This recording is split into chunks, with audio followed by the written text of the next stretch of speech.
আসসালামু আলাইকুম আরব আমিরের প্রবাসী ভাইগণ, আশা করি আপনারা সকলে ভালো আছেন। আমিরের প্রবাসীরা আপনার কষ্টের টাকা নিজের কাছে রাখুন। প্রতারক বুদ্ধিজীবীদের প্রথম টার্গেট প্রবাসীরা। চলুন খবরে বিস্তারিত জেনে নেওয়া যাক। আমাদের প্রবাসীরা যারা বিদেশে থাকেন তারা প্রত্যেকেই একটু সাবধান হন, কারণ বর্তমানে প্রতারক বুদ্ধিজীবীরা অনেক বেশি সক্রিয় সোশ্যাল মিডিয়াতে আপনার টাকাগুলো মেরে খাওয়ার জন্য। সকল প্রতারক বুদ্ধিজীবীদের টার্গেট হচ্ছে প্রবাসীরা। সুতরাং যারা আপনারা বিদেশে আছেন, আপনার নিজের কষ্টার্জিত টাকা দয়া করে নিজের কাছেই রাখুন। সামাজিক কাজে যদি আপনি টাকা পয়সা ব্যয় করতে চান তাহলে নিজেই সশরীরে গিয়ে ব্যয় করুন, না হয় পরিবারের কাউকে দিয়ে আপনি ব্যয় করান। কোনো অপরিচিত ব্যক্তি কিংবা কোনো ভুইফোর সংগঠনে আপনার কষ্টার্জিত টাকা দিবেন না। আমাদের যারা প্রবাসীরা বিদেশে থাকেন, বিশেষ করে আমাদের মধ্যপ্রাচ্যের প্রবাসীরা, তারা প্রায় সময় যে কাজগুলো করে থাকে, বিভিন্ন রাজনৈতিক সামাজিক সংগঠনে তারা টাকা পয়সা দেয়, আর এটা করতে গিয়ে বেশিরভাগ ক্ষেত্রেই তারা প্রতারিত হয়। যেমন অনেক ভুইফোর সংগঠন আছে যারা সত্যিকার অর্থে কোনো রকম কোনো কাজই করে না, আবার অনেক প্রবাসী সংগঠন আছে যারা শুধুমাত্র নামে প্রবাসী সংগঠন, তাদের কোনো রকম কোনো অ্যাক্টিভিটি নেই। প্রবাসীদের স্বার্থে তারা কখনো দুনিয়াতে কোনো রকম কোনো কাজ করে না।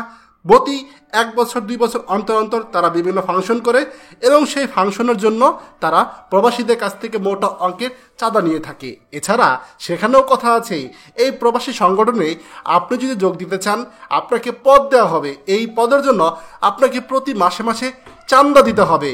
জি, আপনারা ভাবছেন এগুলো মিথ্যা কথা? না ভাই, মোটেও মিথ্যা কথা না, একেবারে সত্যি কথা।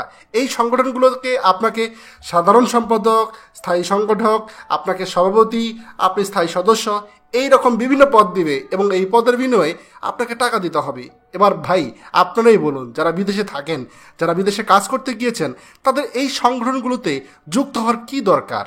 আপনি যদি সামাজিকভাবে কিছু করতে চান, মানুষের সহায়তা করতে চান, দেশে থাকা আপনার পরিবারের সদস্যরা আছে তাদেরকে মাধ্যমে বলুন সহায়তা করতে। এই সংগঠনগুলোকে আপনি যুক্ত হয়ে কী জন্য নিজের সময় এবং অর্থ নষ্ট করছেন? এরা তো জীবনেও আপনার কোনো রকম কোনো কাজে আসবে না।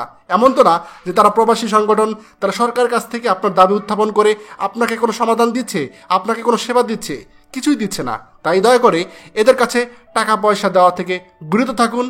অনেকেই আমাকে এখন গালি দিবে, অনেক দালাল আছে যারা এখানে ভিডিও নিচে এসে আমাকে গালি দিবে, বলবে কী জন্য আমি কথা বলছি। কিন্তু দিন শেষে যেগুলো আমাদের প্রবাসীদের জন্য ভালো, যেটা আমাদের প্রবাসীদের জন্য সঠিক, আমি সেটাই আপনাদেরকে পরামর্শ দিচ্ছি। আশা করছি আপনারা প্রত্যেকে নিজের ভালো বুঝবেন। ভিডিওটা দয়া করে আমাদের সকল প্রবাসীদের সাথে এখনই শেয়ার করে সবাইকে এই গুরুত্বপূর্ণ খবরটি জানার সুযোগ করে দিন। আর আপনি যদি আমাদের এই চ্যানেলে নতুন হয়ে থাকেন, অবশ্যই আমাদের চ্যানেলটিকে সাবস্ক্রাইব করুন খবর সকল গুরুত্বপূর্ণ খবর সবার আগে পাওয়ার জন্য। ধন্যবাদ সবাইকে। আমাদের সকল ভিডিও আপডেট সবার আগে পেতে আমাদেরকে সাবস্ক্রাইব করুন। সাবস্ক্রাইব করতে সাবস্ক্রাইব বাটনে ক্লিক করুন এবং বেল আইকনটি চাপুন, যাতে আমাদের কোনো লেটেস্ট ভিডিও আপনি মিস না করুন।